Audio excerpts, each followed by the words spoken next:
Assalamualaikum warahmatullahi wabarakatuh.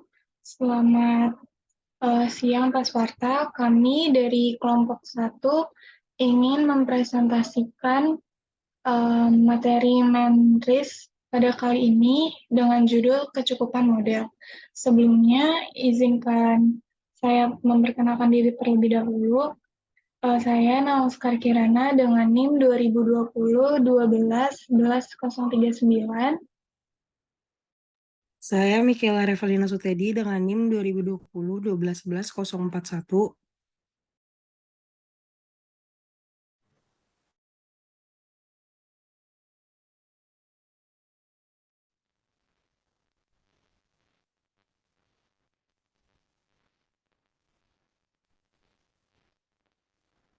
Saya Andiawi Nur Alifa dengan NIM 2020 12 11 058.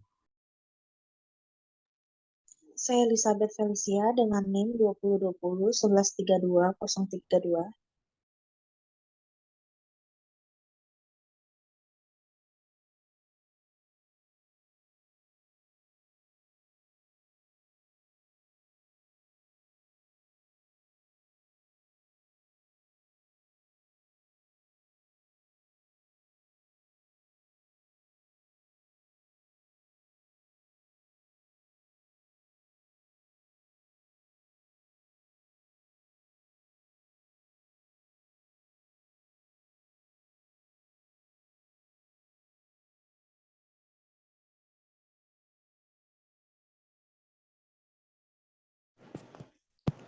Nama saya Rizky Windiana Kirani dengan NIM 2020 12 11 043.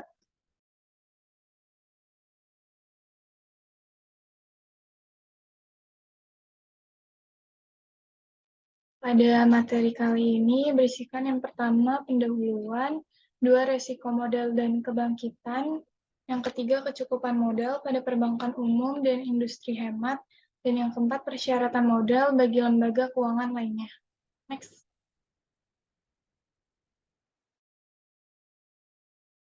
Pertama, pendahuluan. Next.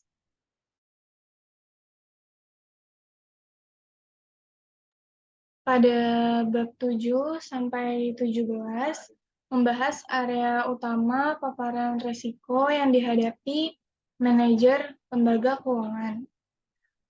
Risiko ini dapat berasal dari aktivitas on dan off balance sheet dan dapat bersumber dari dalam negeri atau internasional. Untuk memastikan kelangsungan hidup, seorang manajer FI perlu melindungi lembaga dari risiko kebangkrutan, yaitu melindunginya dari risiko yang cukup besar untuk menyebabkan kegagalan lembaga. Regulator memperhatikan tingkat permodalan yang dimiliki oleh lembaga keuangan karena peran khusus lembaga keuangan dalam masyarakat. Kegagalan lembaga keuangan dapat berdampak parah pada perekonomian lokal dan atau nasional, tidak seperti lembaga non-keuangan. Eksternalitas semacam itu membebani regulator untuk memastikan bahwa kegagalan ini tidak menimbulkan eksternalitas negatif yang besar pada perekonomian. Sarana utama perlindungan terhadap risiko kebangkrutan dan kegagalan adalah modal lembaga keuangan. Tingkat modal yang lebih tinggi akan mengurangi kemungkinan kegagalan tersebut. Next.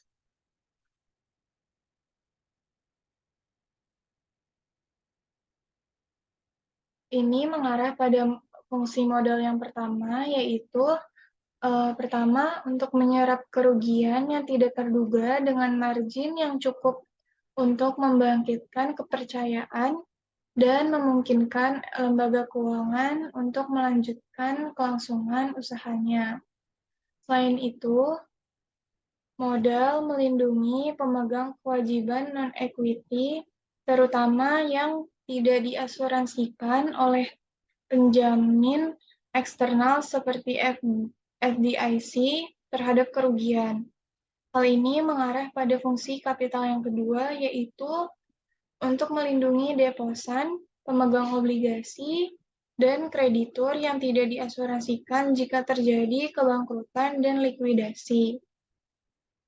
Ketika lembaga keuangan gagal, regulator seperti FDIC harus campur tangan untuk melindungi penggugat yang diasuransikan. Modal lembaga keuangan menawarkan perlindungan kepada dana asuransi dan pada akhirnya wajib pajak yang menanggung biaya kebangkrutan dana asuransi. Kemudian ini mengarah pada fungsi kapital yang ketiga, yaitu untuk melindungi dana asuransi, lembaga keuangan, dan wajib pajak. Selama krisis keuangan, DIF, FDIC mengalami kerugian sejauh saldo dana negatif.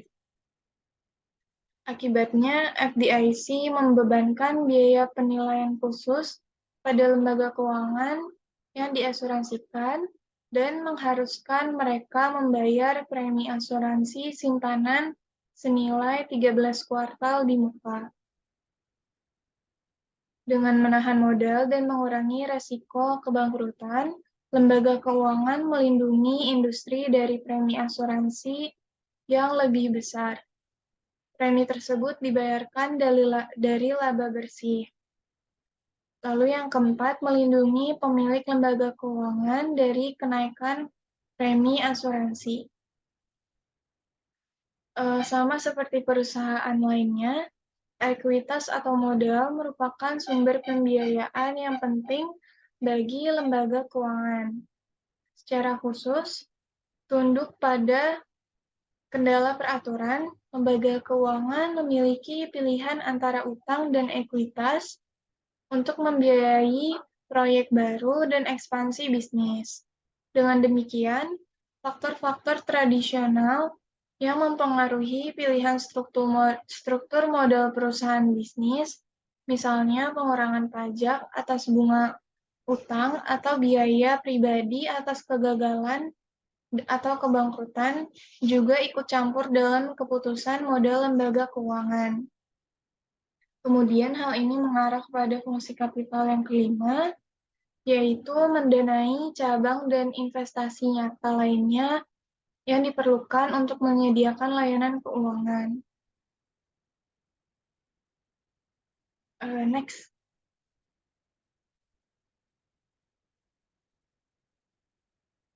Bagian dari program TARP 2008-09 adalah program pembelian modal yang dimaksudkan untuk mendorong lembaga keuangan Amerika Serikat membangun modal yang dibutuhkan untuk meningkatkan aliran pembiayaan ke bisnis dan konsumen Amerika Serikat, dan untuk mendukung perekonomian Amerika Serikat.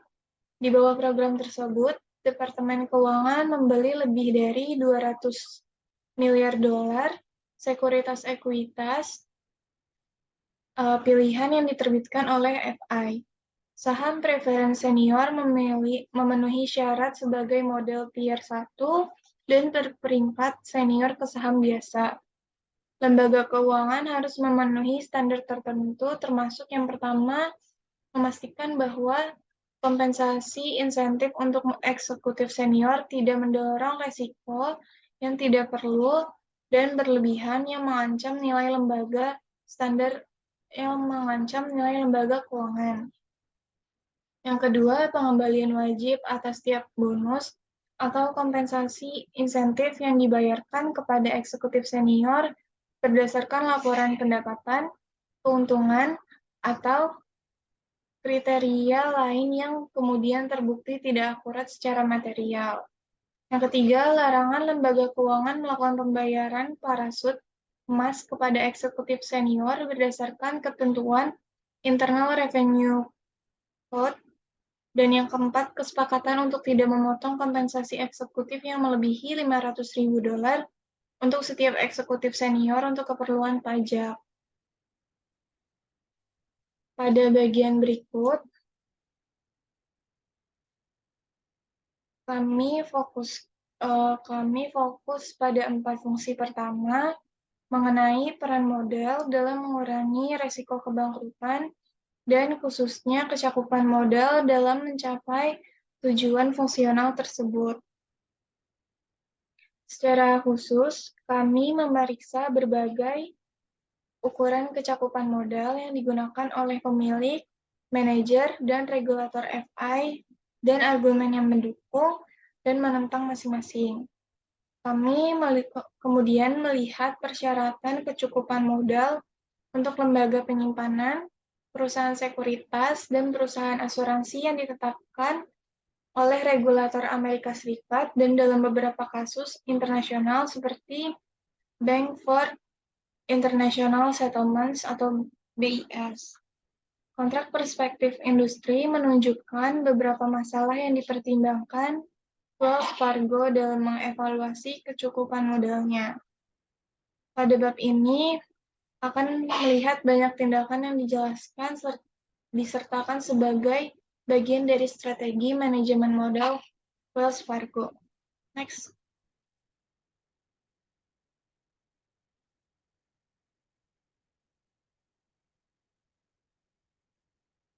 Selanjutnya akan dibacakan oleh Reva. Selanjutnya ada risiko modal dan kebangkitan. Next. Yang pertama modal.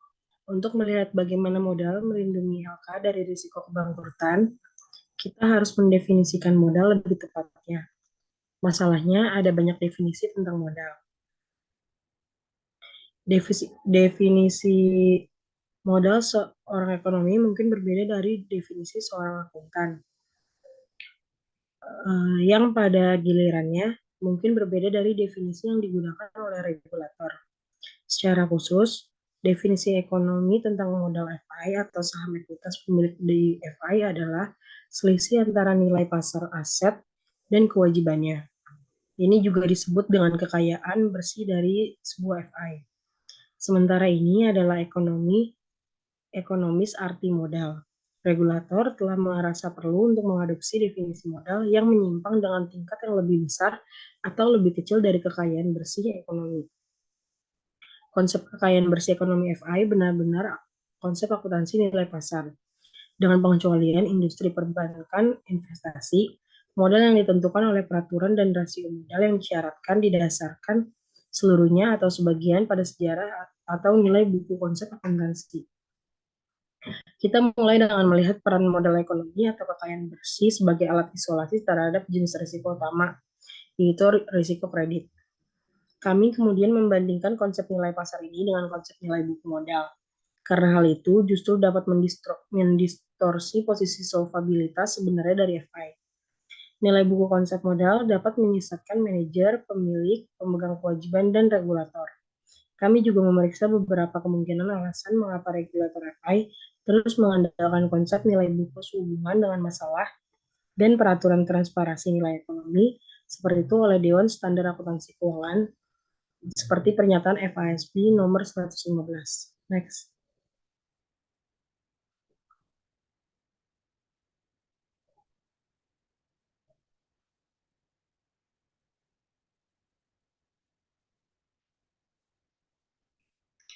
Nilai pasar modal dan risiko kredit.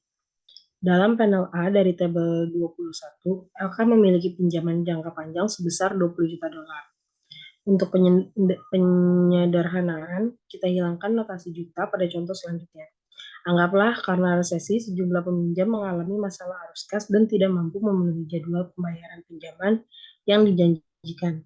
Penurunan arus kas masa depan saat ini dan yang diharapkan atas pinjaman menurunkan nilai pasar dari portofolio pinjaman yang dimiliki oleh FI di bawah 20 dolar. Misalkan pinjaman benar-benar bernilai hanya 8 dolar atau harga yang akan diterima FI, jika FI dapat menjual pinjaman ini di pasar sekunder dengan harga 1. Ini berarti nilai pasar portofolio pinjaman turun dari 20 dolar menjadi 8 dolar. Lihat neraca nilai pasar yang telah direvisi pada panel B tabel 21. Next.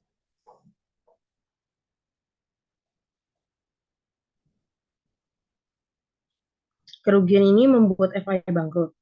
Nilai pasar asetnya $88 lebih kecil dari nilai kewajibannya $90. Taruhan kekayaan bersih pemilik telah dihapus seluruhnya atau dikurangi dari $10 menjadi $2, membuat kekayaan bersih menjadi negatif. Akibatnya, pemegang tanggung jawab dirugikan, tetapi hanya sedikit. Khususnya $10 pertama dari kerugian $12 dalam nilai portofolio pinjaman ditanggung oleh pemegang ekuitas. Hanya setelah pemegang ekuitas dihapuskan, pemegang kewajiban mulai merugi. Dalam contoh ini, nilai ekonomi klaim mereka pada FI telah turun dari $90 menjadi $88 atau kerugian sebesar $2. Perhatikan di sini bahwa kami mengabaikan asuransi simpanan. Next. Di sini ada tabel 21 pasar FI saldo nilai lembar dalam jutaan dolar dan ada tabel 22 nilai buku aset LK dan kewajiban dalam jutaan dolar. Contoh ini dengan jelas menunjukkan konsep kekayaan bersih atau modal sebagian dana asuransi yang melindungi pemegang kewajiban, seperti deposan terhadap risiko kebangkrutan. Semakin besar kekayaan bersih FI relatif terhadap ukuran asetnya, semakin banyak perlindungan atau asuransi kebangkrutan bagi pemegang kewajiban dan penjamin kewajiban seperti FDIC. Inilah mengapa regulator berfokus pada persyaratan permodalan seperti rasio kekayaan bersih terhadap aset dalam menilai eksposur risiko kebangkrutan LK dan dalam menetapkan premi asuransi simpanan berbasis risiko. Next. Nilai buku modal. Kami membandingkan nilai pasar atau kekayaan bersih ekonomi dengan nilai buku modal atau kekayaan bersih. Seperti yang kita bahas di bagian selanjutnya, modal nilai buku dan aturan modal berdasarkan nilai buku paling sering digunakan oleh regulator FI. Pada tabel 22, kami menggunakan neraca awal yang sama dengan yang kami gunakan pada tabel 21. Tetapi asumsikan bahwa aset dan kewajiban sekarang dinilai berdasarkan nilai buku historisnya. Artinya, mereka mencerminkan nilai ketika pinjaman diberikan, sekuritas dibeli, dan kewajiban ditertibkan, yang mungkin terjadi bertahun-tahun yang lalu. Kekayaan bersih atau ekuitas sekarang menjadi nilai buku dari klaim pemegang saham daripada nilai pasar dari klaim tersebut. Seperti contoh pada tabel 22 dibuat nilai buku modal sama dengan $10. Namun selalu nilai buku ekuitas tidak sama dengan nilai pasar ekuitas atau perbedaan antara nilai pasar aset dan liabilities.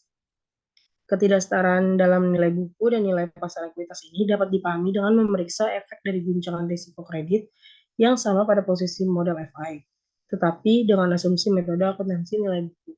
Next.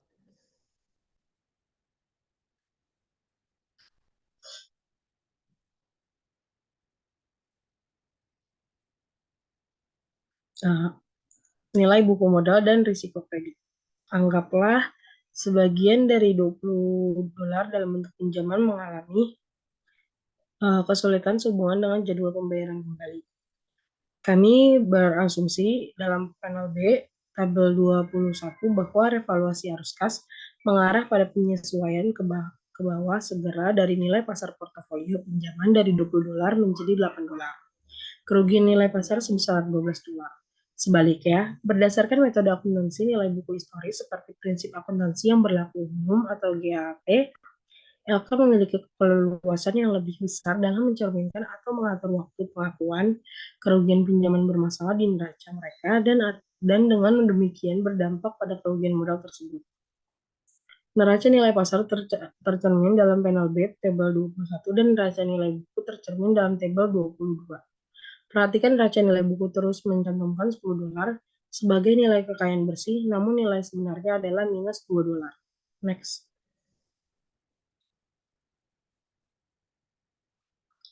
Selanjutnya ada perbedaan antara pasar dan nilai buku ekuitas. Contoh-contoh sebelumnya menunjukkan bahwa penilaian pasar atas neraca menghasilkan gambaran kekayaan bersih yang lebih akurat secara ekonomi daripada akuntansi nilai buku, dan dengan demikian posisi solvabilitas FI.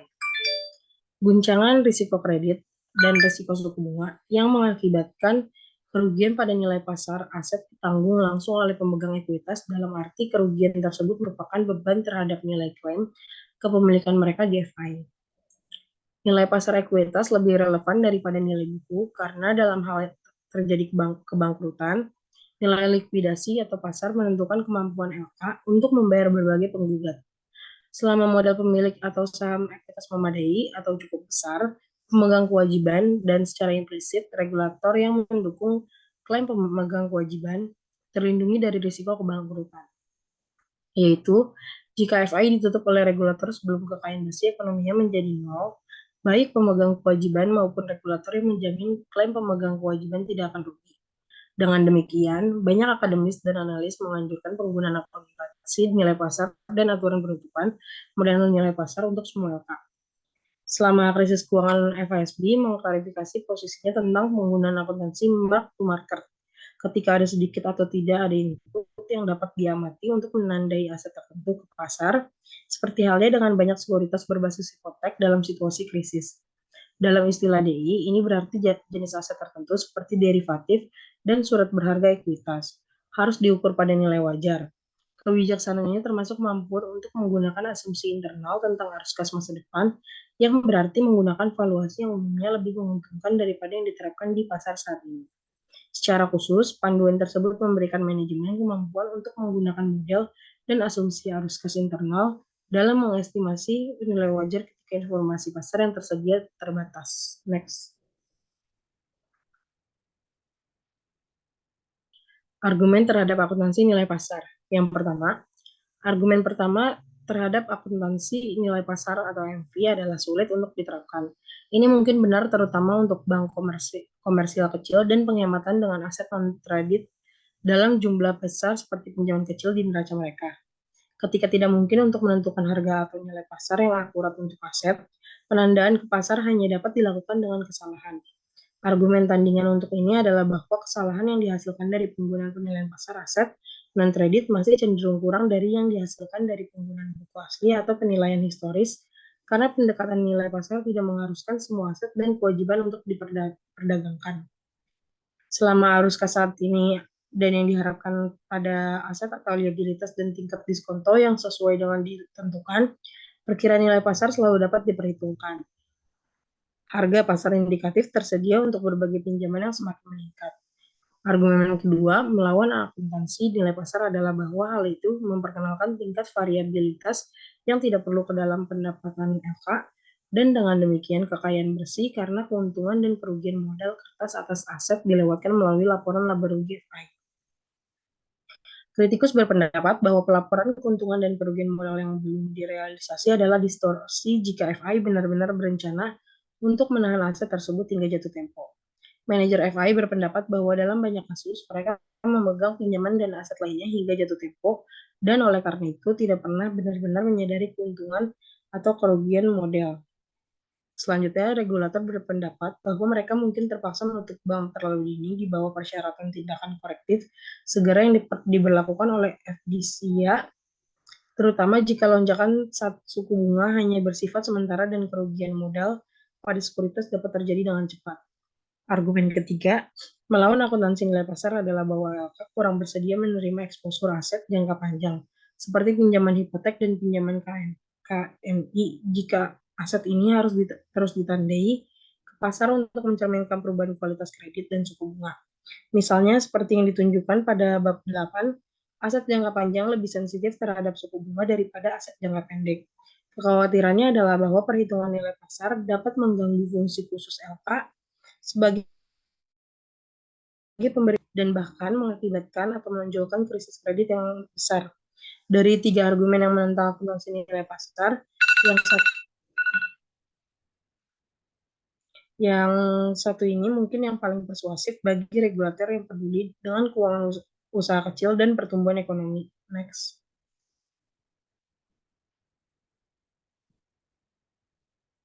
Setelah membahas keuntungan dan kerugian dari ukuran berbasis buku dan pasar dari modal LK, kita harus mencatat bahwa sebagian besar regulator LK telah memilih beberapa bentuk standar akuntansi nilai buku untuk mengukur kecukupan modal LK. Bersama dengan NYSE dan bursa saham utama lainnya, SEC memberlakukan aturan modal atau kekayaan bersih pada perusahaan sekuritas, pialang retail, dan spesialis yang untuk semua maksud dan tujuan. Aturan akuntansi nilai pasar. Selanjutnya, kami memeriksa aturan kecukupan modal yang diberlakukan di sektor FI utama. Yang pertama, bank komersial dan penghematan, kedua perusahaan sekuritas, ketiga asuransi jiwa, dan keempat asuransi PC. Karena banyak aturan kecukupan modal saat ini sangat berbeda di seluruh sektor ini.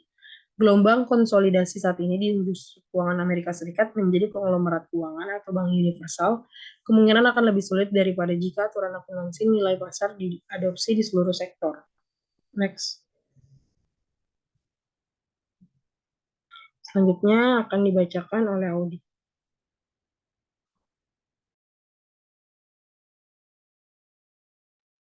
Selanjutnya akan dibacakan oleh saya. Kecukupan modal pada perbankan umum dan industri hemat. Next.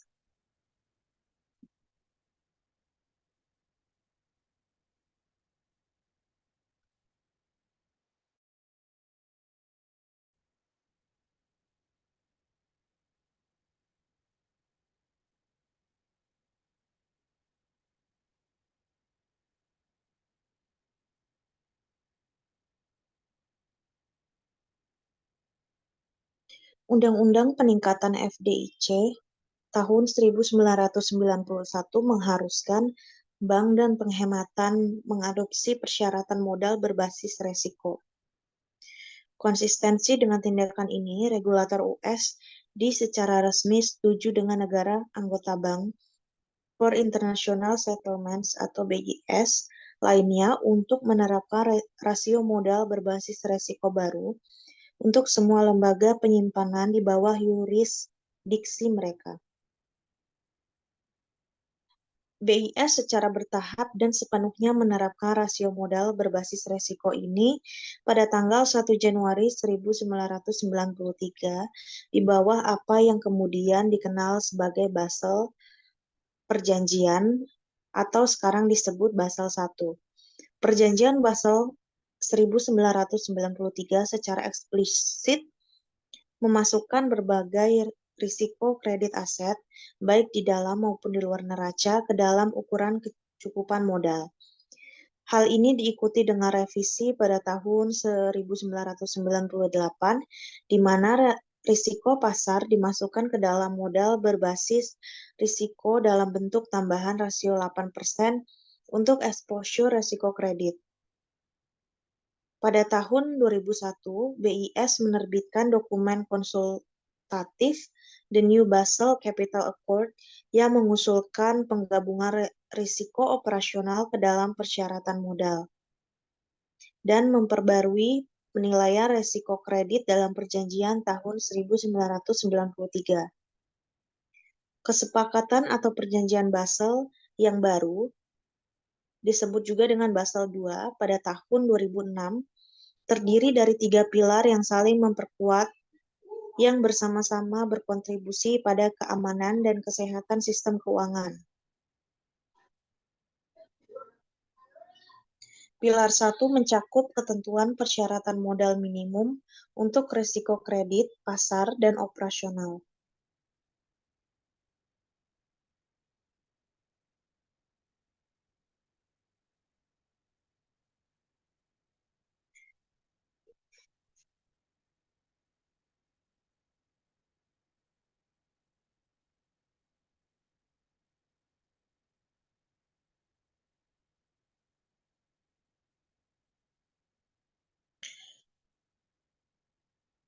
Pengukuran resiko pasar tidak berubah dari yang diadopsi pada tahun 1998. Dalam kesepakatan 2006, BIS memungkinkan berbagai opsi untuk menangani resiko kredit dan operasional. 2 opsi adalah untuk pengukuran resiko kredit. Yang pertama adalah pendekatan standar dan yang kedua adalah pendekatan berbasis peringkat internal atau IRB. Pendekatan standar mirip dengan perjanjian tahun 1993, tetapi lebih sensitif terhadap resiko. Berdasarkan pendekatan IRB, diizinkan untuk menggunakan estimasi internal mereka atas kelayakan kredit peminjam untuk menilai risiko kredit dalam portofolio mereka, atau menggunakan sistem pemeringkatan internal dan model penilaian kredit mereka sendiri. Tunduk pada standar metodologi dan pengungkapan yang ketat serta persetujuan eksplisit dari DI. 3 opsi berbeda tersedia untuk mengukur risiko operasional: pendekatan indikator dasar, standar, dan pengukuran lanjutan. Pada pilar 2, BIS menekankan pentingnya proses peninjauan pengawasan peraturan sebagai pelengkap penting untuk persyaratan modal minimum. Secara khusus, Basel II membuat prosedur di mana regulator memastikan bahwa setiap DI memiliki proses internal yang baik untuk menilai kecukupan permodalannya dan menetapkan target permodalan yang sepadan dengan profil resiko dan lingkungan pengendalian DI yang spesifik. Pada pilar 3, BIS berupaya mendorong disiplin pasar dengan mengembangkan seperangkat persyaratan pengungkapan struktur modal, eksposur resiko, dan kecukupan modal. Persyaratan pengungkapan tersebut memungkinkan pelaku pasar untuk menilai informasi penting yang menggambarkan profil resiko dan kecukupan modal DI. Next.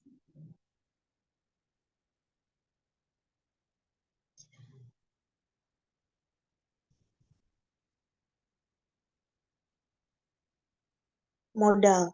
Dalam pengukuran kecukupan modal di suatu DI, permodalannya merupakan standar yang digunakan untuk mengukur masing-masing resiko tersebut.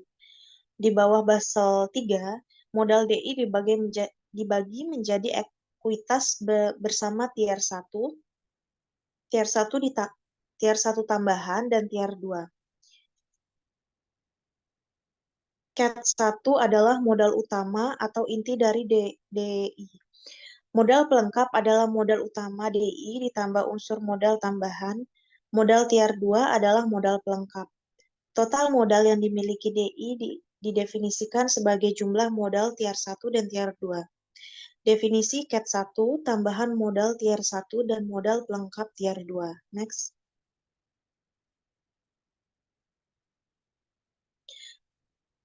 Modal tingkat 1. Ekuitas umum modal tier 1 terkait erat dengan nilai buku ekuitas DI, yang mencerminkan konsep kontribusi modal inti dari pemilik DI. Modal CAT 1 terdiri dari dana ekuitas yang tersedia untuk menyerap kerugian. Pada dasarnya, ini mencakup nilai buku ekuitas ditambah kepentingan ekuitas minoritas yang dimiliki oleh DI di anak perusahaan dikurangi goodwill. Goodwill adalah item akuntansi yang mencerminkan jumlah yang dibayarkan DI di atas nilai pasar saat membeli atau mengakuisisi DI atau anak perusahaan lain. Modal tingkat 2. Modal tier 2 adalah rangkaian luas sumber daya modal seperti ekuitas sekunder. Ini termasuk cadangan kerugian pinjaman DI, ditambah berbagai instrumen utang yang dapat dikonversi dan subordinasi dengan batas maksimum.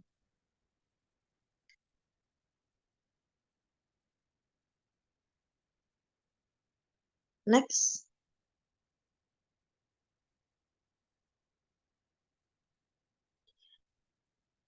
Menghitung rasio modal berbasis resiko.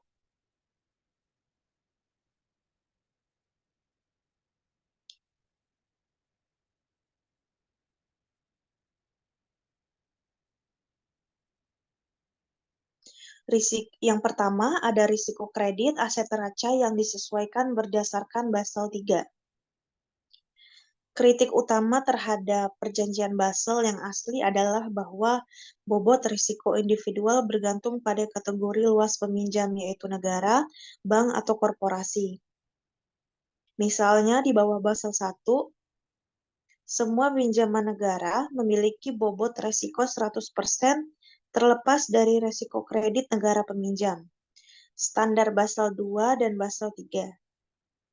Pendekatan menyelaraskan persyaratan modal peraturan lebih dekat dengan elemen kunci risiko DI dengan memperkenalkan diferensiasi bobot risiko kredit yang lebih luas.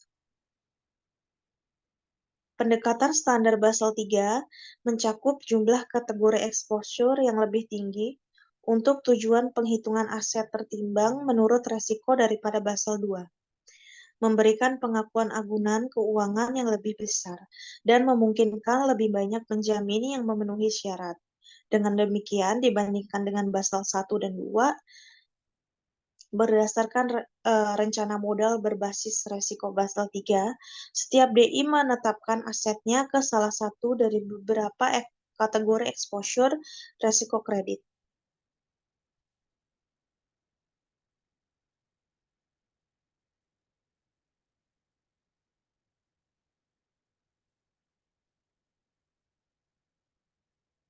Yang kedua ada resiko kredit aktivitas off-balance sheet yang disesuaikan.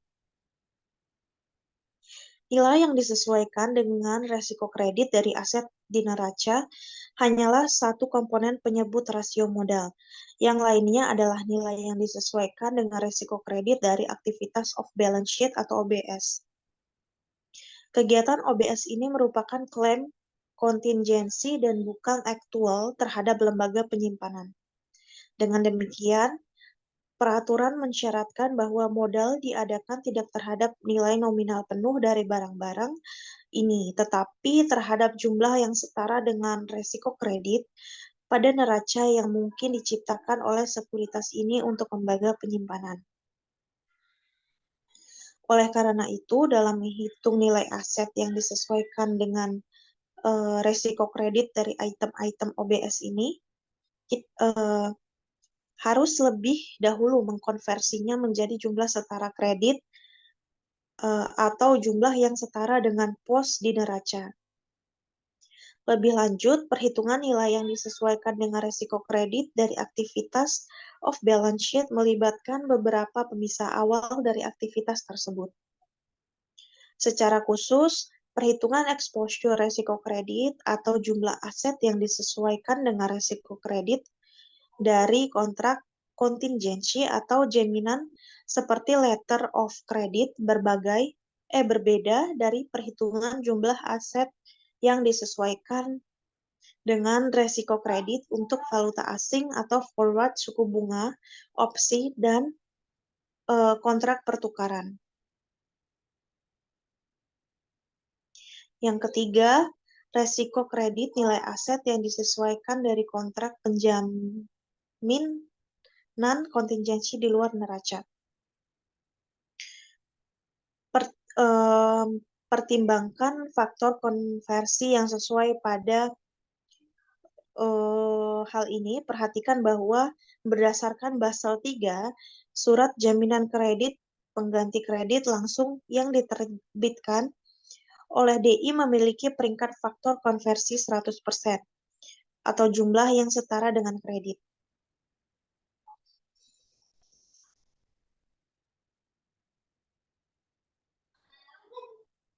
Demikian pula, perjanjian penjualan dan pembelian kembali dan aset yang dijual dengan jaminan juga diberi peringkat faktor konversi 100%.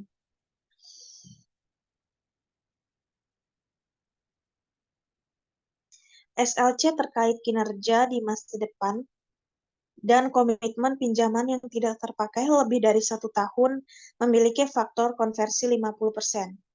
Komitmen pinjaman lainnya yang jatuh tempo 1 tahun atau kurang memiliki faktor konversi kredit 20%. Surat kredit komersial terkait perdagangan standar dan akseptasi bank yang dijual memiliki faktor konversi 20%.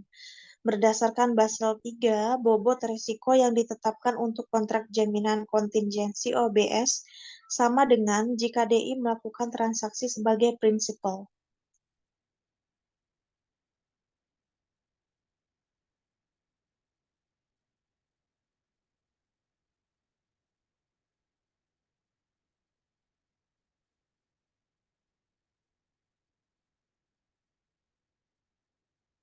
Yang keempat, resiko kredit nilai aset yang disesuaikan dari kontrak pasar off-balance sheet atau instrumen derivatif.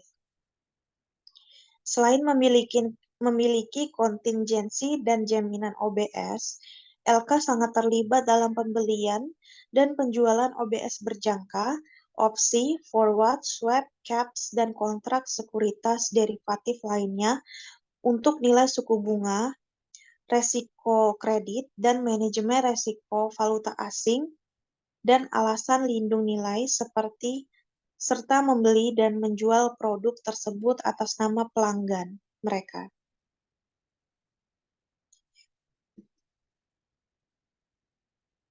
Masing-masing posisi ini berpotensi mengekspos DI, resiko kredit pihak lawan, yaitu resiko bahwa pihak lawan atau sisi lain dari kontrak akan gagal bayar ketika menderita kerugian aktual atau potensial yang besar atas posisinya. Kegagalan seperti itu berarti DI harus kembali ke pasar untuk mengganti kontrak semacam itu dengan berpotensi persyaratan yang kurang menguntungkan. Berdasarkan aturan rasio modal berbasis resiko, perbedaan utama dibuat antara kontrak keamanan derivatif yang diperdagangkan di bursa, misalnya Chicago Board of Trade, opsi yang diperdagangkan di bursa, dan instrumen yang diperdagangkan secara over the counter, misalnya forward, swap, caps, dan floor. Resiko kredit atau default dari derivatif yang diperdagangkan di bursa kira-kira nol karena ketika pihak lawan gagal memenuhi kewajibannya, bursa itu sendiri mengadopsi kewajiban pihak lawan secara penuh. Namun tidak ada jaminan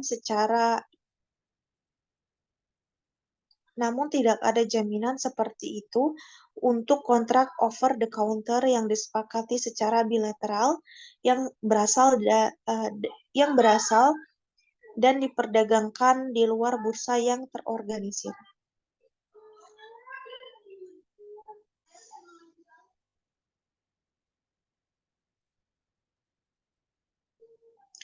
Di bawah Basel III, bank harus memiliki modal sebesar 2% dikalikan persyaratan margin pada derivatif yang diperdagangkan di bursa.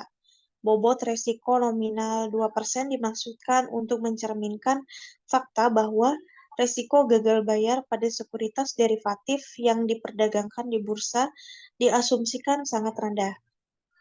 Oleh karena itu, sebagian besar posisi berjangka dan opsi OBS hampir tidak memiliki persyaratan modal untuk DI.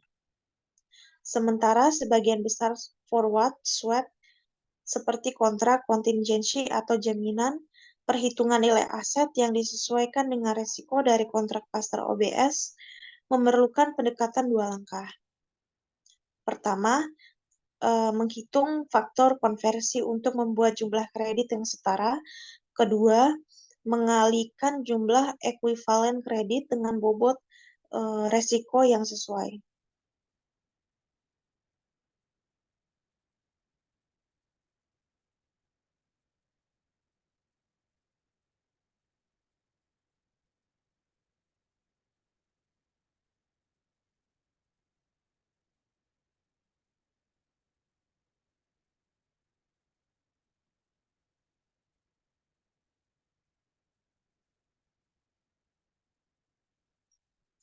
Ada dua langkah yang harus dilakukan terkait dengan resiko kredit nilai aset yang disesuaikan dari kontrak pasar off-balance sheet atau instrumen derivatif. Yang pertama yaitu ubah nilai OBS menjadi jumlah setara kredit di neraca. Yaitu tadi dengan mengkonversikan nilai nosional atau nominal dari semua kontrak swap, forward, dan derivatif lainnya yang tidak diperdagangkan di bursa menjadi jumlah kredit yang setara. Jumlah ekuivalen kredit itu sendiri dibagi menjadi paparan potensial elemen dan paparan saat ini elemen. Langkah kedua, dengan menetapkan jumlah setara kredit OBS ke kategori resiko.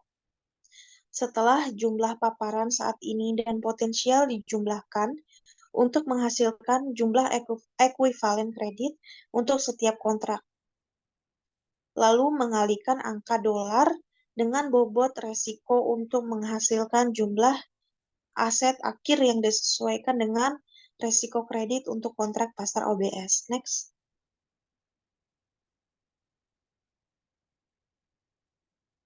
Next dilanjutkan oleh Audi.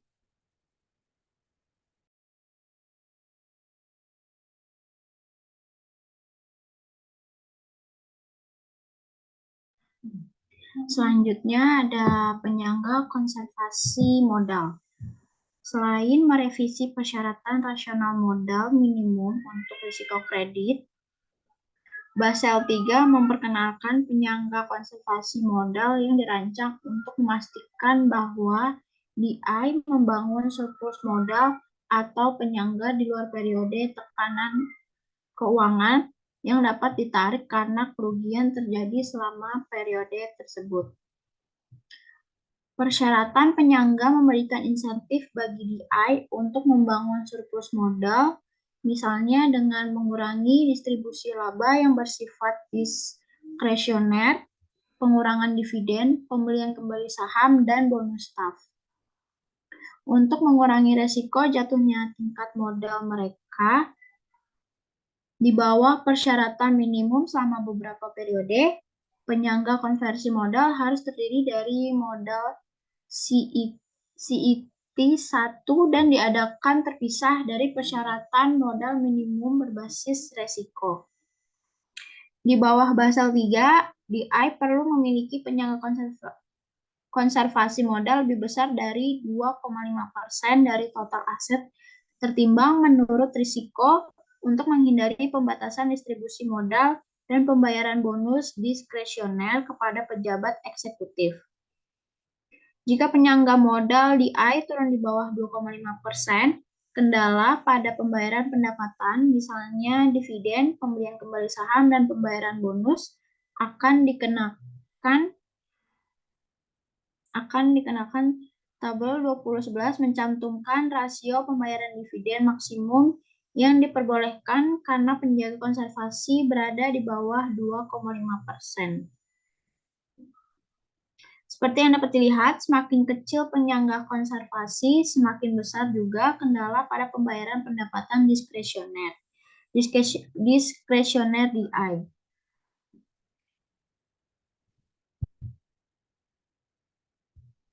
Selanjutnya ada penyangga modal countercyclical.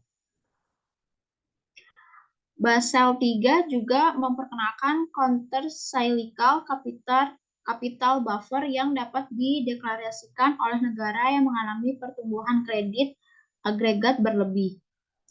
Penyangga modal countercyclical dapat bervariasi antara 0% dan 2,5% dari aset tertimbang menurut risiko. Buffer ini harus dipenuhi dengan modal CET1 dan DI diberi waktu 12 bulan untuk menyesuaikan dengan level buffer.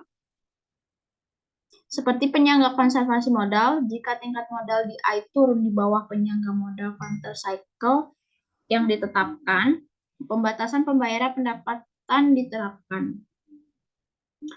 Penyangga modal countercyclical bertujuan untuk melindungi sistem perbankan dan mengurangi exposure sistemik terhadap penurunan ekonomi. Kerugian bisa sangat besar ketika penurunan didahului oleh periode pertumbuhan kredit yang berlebihan. Akumulasi buffer modal selama fase ekspansi akan meningkatkan kemampuan sistem perbankan untuk tetap sehat selama periode penurunan harga aset dan kerugian dari kondisi kredit yang melemah. Dengan menilai buffer countercyclical ketika pasar kredit terlalu panas, akumulasi buffer modal dapat menyerap kerugian abnormal yang mungkin dialami DI ketika siklus kredit berubah. Akibatnya, setelah terrealisasi, DI akan tetap sehat dan dapat mengakses pendanaan, memenuhi kewajiban, dan terus berperan sebagai perantara kredit.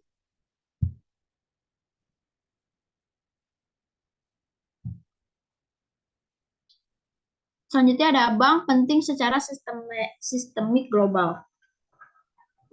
BIS mengenakan biaya tambahan TIA 1 ekuitas umum tambahan pada bank-bank penting secara sistemik global atau GSIB, grup perbankan yang kesulitan atau kegagalan yang tidak teratur akan menyebabkan gangguan signifikan pada sistem keuangan yang lebih luas dan kegiatan ekonomi. Ide dasarnya adalah karena GSIB adalah bank yang terlalu besar untuk gagal, mereka perlu menurunkan risikonya dengan meningkatkan persyaratan modal nyata, bahkan lebih dari bank lain. Tujuan dari persyaratan modal tambahan ada dua, yaitu untuk mengurangi kemungkinan kegagalan GSIB dengan meningkatkan penyerapan kerugian kelangsungan usaha. Yang kedua, untuk mengurangi tingkat atau dampak kegagalan GSIB pada sistem keuangan dengan meningkatkan pemulihan global dan kerangka resolusi.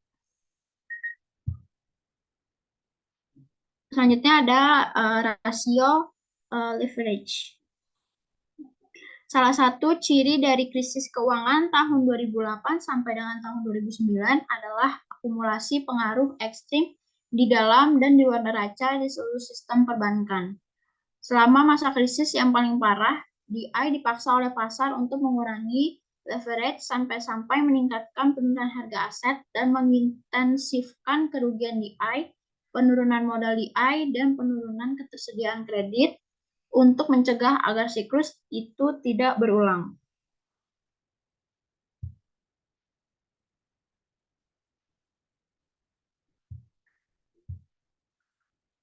Basel III memperkenalkan persyaratan rasio leverage yang dimaksudkan untuk mencegah penggunaan leverage yang berlebih dan bertindak sebagai penghambat persyaratan permodalan berbasis risiko yang telah dijelaskan sebelumnya. Next. Ada risiko suku bunga, risiko pasar, dan modal berbasis risiko. Dari perspektif peraturan, rasio modal berbasis risiko kredit cukup memadai hanya sama lembaga penyimpanan tidak terpapar risiko suku bunga atau risiko pasar yang tidak semestinya. Alasannya karena rasio permodalan berbasis risiko hanya memperhitungkan kecukupan modal DI untuk memenuhi risiko kredit on dan off balance sheet. Tidak secara eksplisit diperhitungkan adalah risiko kebangkrutan yang berasal dari risiko suku bunga atau ketidaksesuaian durasi dan risiko pasar, yaitu perdagangan.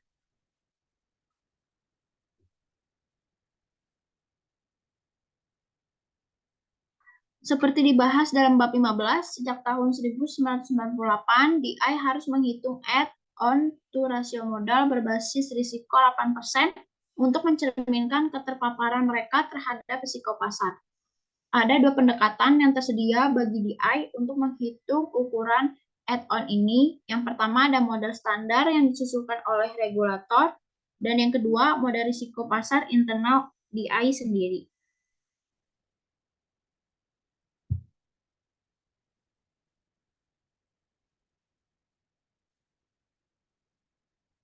Krisis keuangan mengungkapkan sejumlah kelemahan dalam cara mengukur risiko pasar sesuai dengan aturan Basel II. Meskipun krisis sebagian besar mengungkap masalah dengan pendekatan model internal bank besar untuk mengukur risiko pasar, BIS juga mengidentifikasikan kekurangan dengan pendekatan standar. Ini termasuk kurangnya sensitivitas risiko, pengakuan yang sangat terbatas atas manfaat lindung nilai dan diversifikasi dan ketidakmampuan untuk secara memadai menangkap risiko yang terkait dengan instrumen yang lebih kompleks. Sampai saat ini tidak ada tambahan formal yang diperlukan untuk risiko bunga. Meskipun Basel II menyarankan kerangka rasio modal masa depan untuk risiko bunga serupa dengan proposal awal tahun 1993, secara khusus Basel II menyatakan bahwa DI harus memiliki sistem pengukuran risiko suku bunga yang menilai dampak perubahan suku bunga pada pendapatan dan nilai ekonomi. Sistem ini harus memberikan ukuran yang berarti dari tingkat exposure risiko suku bunga DI saat ini dan harus mampu mengidentifikasi setiap exposure berlebihan yang mungkin timbul. Selanjutnya ada rasio operasional dan modal berbasis risiko. Basel II menerapkan penambahan modal tambahan untuk risiko operasional. BIS berargumen bahwa eksposur risiko operasional DI telah ditangani secara memadai dengan rasio kredit yang disesuaikan dengan risiko kredit sebesar 8%. Tetapi peningkatan visibilitas risiko operasional dalam beberapa tahun terakhir telah mendorong regulator untuk mengusulkan persyaratan permodalan yang terpisah untuk risiko kredit dan operasional. BIS sekarang percaya bahwa risiko operasional cukup penting bagi DI untuk mencurahkan sumber daya untuk mengukur risiko tersebut dan menggabungkannya secara terpisah ke dalam penilaian kecukupan modal mereka secara keseluruhan. Pada tahun 2016, BIS mengusulkan Standardized Measurement Approach atau SMA baru untuk menggantikan Basic Indicator Standardized dan Advanced Measurement Approach untuk risiko operasional.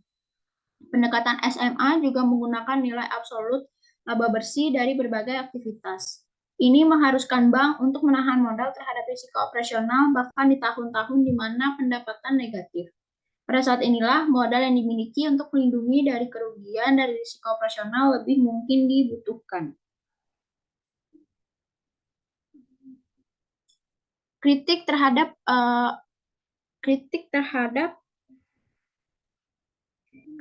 rasio modal berbasis risiko. Persyaratan permodalan berbasis risiko berusaha untuk 1. Memasukkan risiko kredit, pasar, dan operasional ke dalam penentuan kecukupan modal. 2. Memperhitungkan perbedaan risiko kredit antar aset secara lebih sistematis. Yang ketiga, memasukkan exposure risiko off balance sheet. Dan keempat, menerapkan persyaratan permodalan yang serupa di semua DI utama di dunia. Sayangnya persyaratan memiliki sejumlah kelemahan konseptual dan penerapan dalam mencapai tujuan tersebut, yaitu yang pertama ada bobot risiko, yang kedua bobot risiko berdasarkan klasifikasi risiko negara OECD, yang ketiga aspek portofolio, yang keempat kompleksitas yang berlebihan, yang kelima rasio pinjaman terhadap nilai yang digunakan hipotek perumahan, dan yang keenam ada leverage, likuiditas, dan keistimewaan. Selanjutnya akan dibacakan oleh Kirani.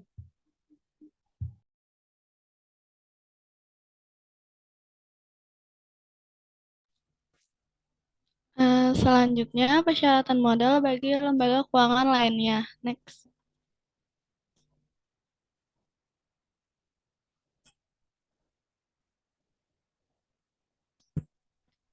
Yang pertama, perusahaan sekuritas. Tidak seperti aturan modal nilai buku yang digunakan oleh regulator bank dan penghematan persyaratan modal untuk broker-dealer yang ditetapkan oleh aturan 15C 3-1 SEC pada tahun 1975 dan dirubah pada tahun 2013.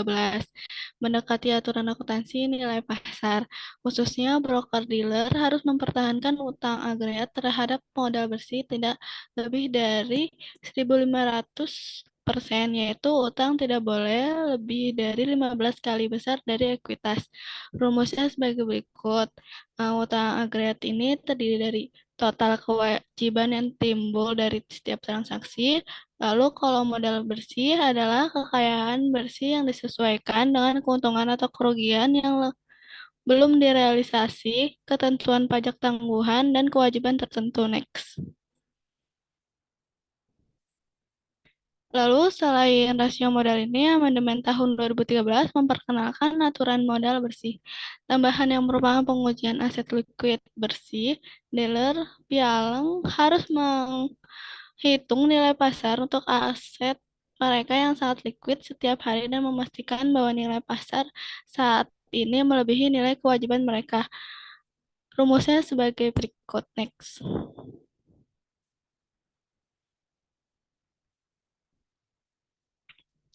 Selanjutnya ada asuransi jiwa. Pada tahun 1993, industri asuransi jiwa mengadopsi model skema model berbasis risiko. Revisi skema terbaru terjadi pada tahun 2011. Meskipun serupa dengan yang diadopsi oleh bank dan penghematan, skema ini lebih luas karena juga mencakup jenis risiko lainnya. Meskipun persyaratan modal diberlakukan di tingkat negara bagian, namun sangat dipengaruhi oleh rekomendasi dari National Association of Assurance Commissioner atau NAIC. Kami menjelaskan model NAIC yaitu Modal dimulai dengan mengidentifikasi 5 rasio yang dihadapi oleh perusahaan asuransi jiwa, yaitu ada C0 itu afiliasi risiko aset, lalu C1 investasi risiko aset, C2 risiko asuransi, lalu C3 suku bunga kredit dan risiko pasar, lalu C4 business next. CO0 afiliasi risiko aset adalah risiko gagabaran aset untuk investasi afiliasi. Persyaratan modal berbasis risiko anak perusahaan asuransi yang dimiliki oleh penanggung dihitung berdasarkan total modal berbasis risiko anak perusahaan dan kemudian diprorata berdasarkan persentase kepemilikan. Persyaratan RBC untuk anak perusahaan lainnya dihitung berdasarkan faktor yang diterapkan. Perusahaan induk diharuskan untuk memiliki jumlah modal berbasis risiko yang setara untuk melindungi dari penurunan keuangan afiliasi. Lalu C1, investasi risiko aset, yaitu mencerminkan risiko portofolio aset perusahaan asuransi jiwa. Kategori tersebut dibagi menjadi risiko saham biasa dan risiko investasi lainnya. Kategori ini memiliki semangat yang sama dengan perhitungan aset yang disesuaikan dengan risiko kredit untuk DI, di mana bobot risiko kredit dikalikan dengan dolar atau nilai nominal aset di neraca. Next. Lalu C2, risiko asuransi. Risiko asuransi ini menangkap risiko perubahan yang merugikan dalam risiko kematian dan risiko morbiditas. Tabel mortalitas memberikan perusahaan asuransi jiwa ide yang sangat akurat tentang probabilitas bahwa seorang bertanggung jawab akan meninggal pada tahun tertentu. Namun epidemi seperti AIDS dan flu ini dapat mengubah prediksi ini secara drastis. Akibatnya, perusahaan asuransi menyesuaikan asuransi yang berlaku untuk tingkat cadangan saat ini dan mengalihkan angka yang dihasilkan dengan faktor risiko asuransi. Lalu C3, risiko bunga kredit dan risiko pasar. Sebagian mencerminkan likuiditas, liabilitas, dan kemungkinan atau kemudahan penarikannya karena suku bunga, kualitas kredit, dan risiko pasar berubah. Sehubungan dengan suku bunga, kredit, dan risiko pasar, perusahaan asuransi harus membagi kewajiban menjadi 3 kelas risiko, yaitu risiko rendah dengan persyaratan modal berbasis risiko 0,5%, lalu risiko menengah dengan persyaratan modal 1%, dan risiko tinggi 2%. Kebutuhan pokok. Next.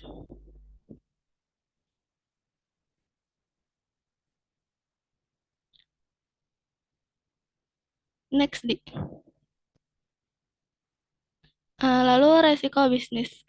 Kategori ini menjadi resiko bisnis dan resiko biaya resiko biaya administrasi. Dengan demikian, persyaratan modal untuk resiko bisnis ditetapkan sama dengan perkiraan potensi maksimum oleh dana pinjaman negara, yaitu 2% untuk premi jiwa dan anuitas dan 0,5% untuk premi kesehatan untuk setiap perusahaan asuransi yang masih hidup.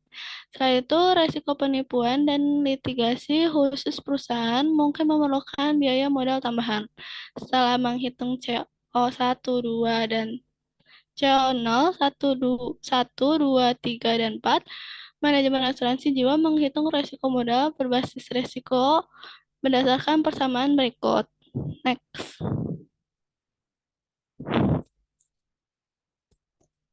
Seperti yang dihitung RBC adalah modal minimum yang diperlukan untuk perusahaan asuransi jiwa. Penanggung membandingkan ukuran modal berbasis risiko ini dengan modal aktual dan surplus total modal yang dimiliki, yaitu total surplus dan kapital dibagi dengan RBC. Next.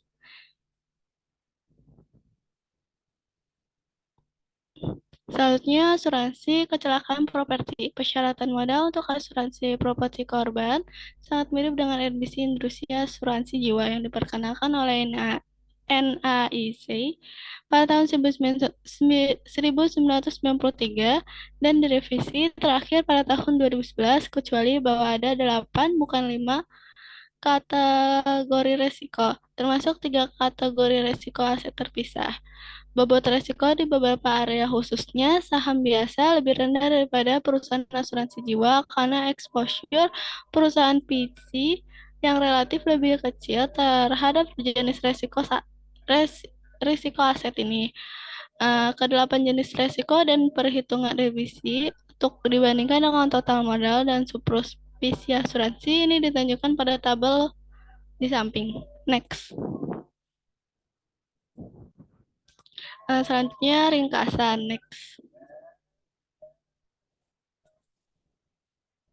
Bab ini mengulas peran modal lembaga keuangan dalam melindungi terhadap kredit, suku bunga, dan risiko lainnya. Menurut teori ekonomi, modal atau kekayaan bersih harus diukur berdasarkan nilai pasar sebagai selisih antara nilai pasar aset dan kewajiban. Pada kenyataannya, regulator eh, menggunakan aturan akuntansi nilai buku, sementara aturan kecukupan modal nilai buku menghitung exposure risiko kredit secara kasar. Itu mengabaikan efek perubahan suku modal dan efisiensi suku modal pada kekayaan bersih. Lalu kami menganalisis peraturan permodalan spesifik dan yang diusulkan yang diadopsi oleh regulator bank dan penghematan perusahaan asuransi dan perusahaan sekuritas dan mendiskusikan masalah dan kelemahan mereka. Secara khusus, kami melihat bagaimana bank, thrift, PC, dan regulator asuransi jiwa sekarang menyesuaikan aturan modal berdasarkan nilai buku untuk memperhitungkan berbagai jenis risiko sebagai bagian dari penggunaan rasio kecukupan modal berbasis risiko. Akibatnya, persyaratan modal aktual di bank, perusahaan asuransi jiwa, perusahaan asuransi PC, dan penghematan bergerak mendekati persyaratan kekayaan bersih berbasis nilai pasar dan dealer broker. Next. Sekian dari kelompok kami. Wassalamualaikum warahmatullahi wabarakatuh.